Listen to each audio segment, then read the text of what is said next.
Hello friends, स्वागत है मेरे YouTube चैनल पे।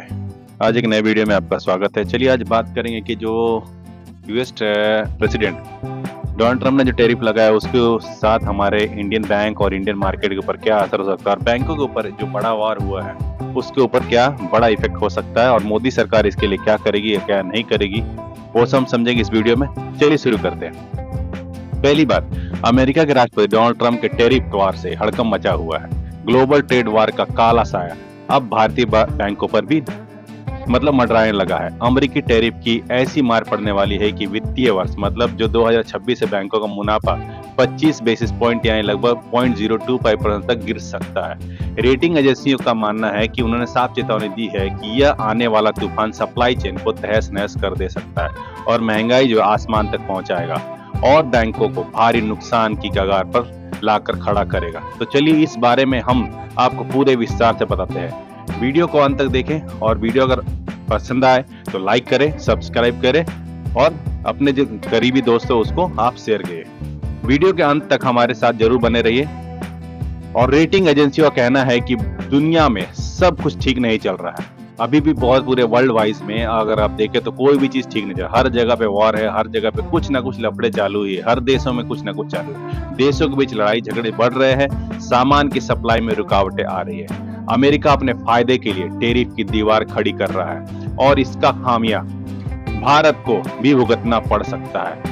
आईसीआर की रिपोर्ट ये एकदम साफ क्लियर बता रही है कि ग्लोबल अनिश्चितता भारत के एक्सपोर्ट को तबाह कर सकती है और बॉन्ड और करेंसी के रेट में बहुत सारा वॉलेटिलिटी बढ़ रहा है, कुछ ऊपर कुछ नीचे, मतलब हर रोज कुछ ना कुछ में वॉलेटिलिटी बढ़ते जा रही है। और निवेश का जो माल है, जो भी लोग अब एसआईपी वगैरह थे वो भी अब एसआईपी करने से डगमगा रहे हैं, अपने एसआईपी को रोक रहे हैं और म्यूचुअल फंड से पैसा निकाल रहे हैं। अगर ऐसा ही चलता रहा तो वित्त वर्ष 2026 में भारत की जीडीपी जो है 6.5% लेके 7% के बीच में ही रह सकती है। लेकिन असली संकट तो बैंकों पर आने वाला है। सप्लाई चेन बिगड़ेगी, महंगाई बढ़ेगी और बैंकों को बचाने के लिए लोगों से पैसा जमा करवाना एक खतरनाक जंग बन सकता है। एजेंसियों का कहना है, जो भी एक्सपर्ट है उनका कहना है कि बैंकों के बीच मुकाबला इतना बढ़ेगा कि उन्हें ऊंची ब्याज दरें ऑफर करनी पड़ेगी, लेकिन फिर भी लोग पैसा जमा करवाने के कतार नहीं गलेंगे, मतलब कतराएंगे, पैसा भरेंगे ही नहीं। समझिए अगर बैंकों ने अगर ब्याज दर बढ़ा के सोलेंगे, चलिए भाई हम आपको भी 6% दे रहे, कल को हम 10% भी देंगे, तो भी लोग बैंकों में पैसा नहीं भरेंगे, क्योंकि अगर सप्लाई चेन ही नहीं रहेगी तो पैसा कहाँ से भरेंगे। तो चेतावनी है इस चीज के लिए। इस वजह से रिजर्व बैंक की पॉलिसी का असर देर से दिखेगा, बैंकों का मुनाफा डूबने के कगार पर हो सकता है और ये संकट आसानी से चलने वाला नहीं है।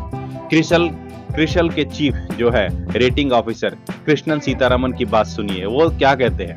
वो कहते हैं कि बैंकों को बहुत सावधान होना चाहिए।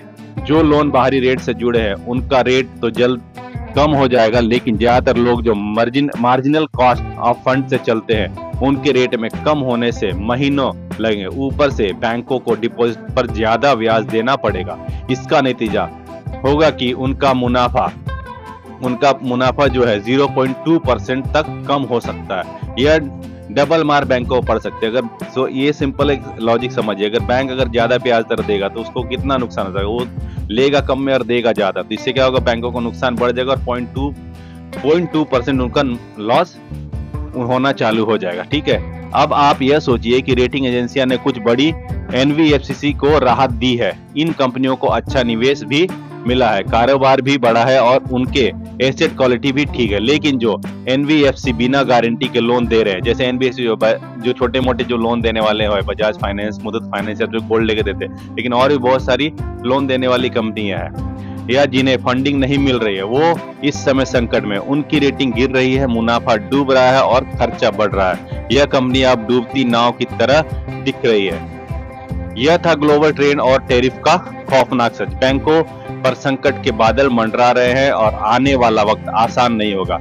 आप क्या सोचते हैं, क्या बैंक इस तूफान में बच पाएगा? हमें कमेंट सेक्शन में जरूर बताइए और अगर वीडियो आपको अच्छा लगे तो रिपोर्ट कीजिए और कमेंट बॉक्स में लाइक। इसके लिए जो भी अगर बैंकों में अगर ये सब सारी चीजें चलती है तो जो अभी इंडियन मार्केट में जो बैंक के स्टॉक है, जो भी बैंक है अभी इंडिया में, जो भी अभी जो स्टॉक मार्केट पे लिस्टेड है, उस बैंक के ऊपर क्या असर पड़ सकता है और बैंक के स्टॉक नीचे आ सकता है। अगर आपका निवेश और इन्वेस्टमेंट अगर बैंक में है तो आप स्टॉप लॉस एक स्टिक स्टॉप लॉस लगा के उसके ऊपर रखिए, ताकि आपका अगर स्टॉक अगर गिरता भी है बैंक, तो आप उस चीज से आप सावधान रहे और आपका जो लॉस है वो कम से कम मिनिमाइज हो सकते हैं। अगर वीडियो अच्छा लगे तो लाइक करें, सब्सक्राइब के लिए। मिलते हैं अगले वीडियो में। नमस्कार।